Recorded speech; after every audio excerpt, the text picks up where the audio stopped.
Hey guys, it's Vampire Mike from Sega CD Universe. If you hear any noise in the background, my wife is playing the Lego Incredibles on the Xbox One.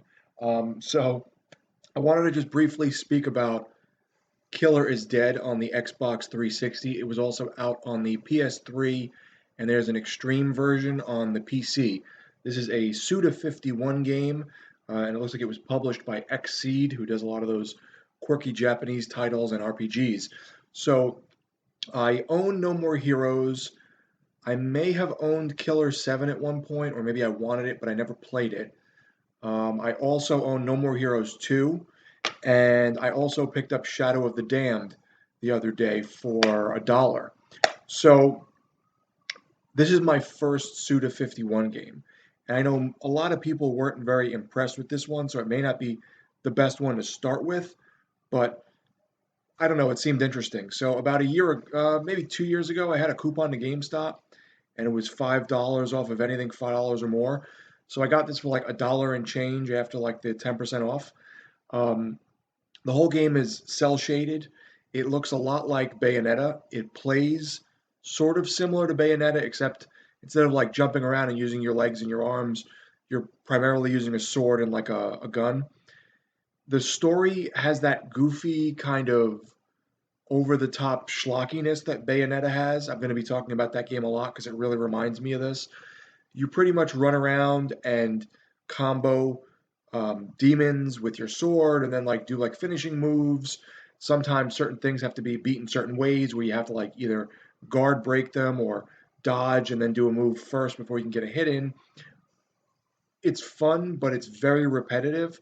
The story is sort of goofy and nonsensical in a way. You're like this, from what I'm getting, you're this like um, assassin James Bond type character who's going around taking on these sort of paranormal forces that you get hired to kill.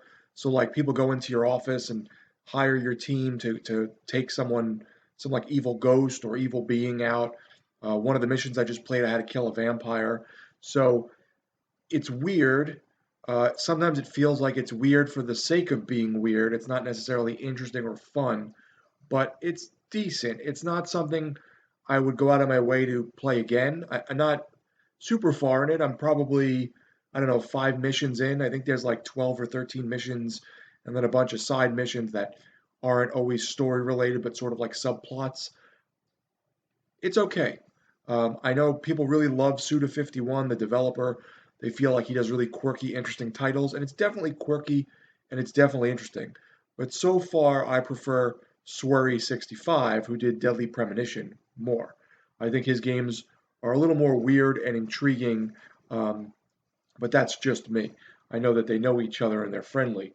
So, yeah, it has definitely like a Bayonetta type style. Looks also like another one of his games, Lollipop Chainsaw. He actually said that this game was sort of like the dark version of Lollipop Chainsaw, where Lollipop Chainsaw is very silly and over the top and more lighthearted. I can't really take this game too serious, but it is interesting, and I am going to play it through. I just don't know if it's something I'd ever go back to. As I said, I do own Shadow of the Damned, which is one of his other titles, and No More Heroes 1 and 2 on the Wii. So I'm eventually going to play those as well because I do hear a lot of great things about Suda. But so far, it's okay. It's not a great game. It's decent. It's fun. But what did you guys think of Killer is Dead? Um, did you think it was great and I'm just kind of being a little harsh, or what? Thanks, guys, for watching. It's Vampire Mike from Sega CD Universe.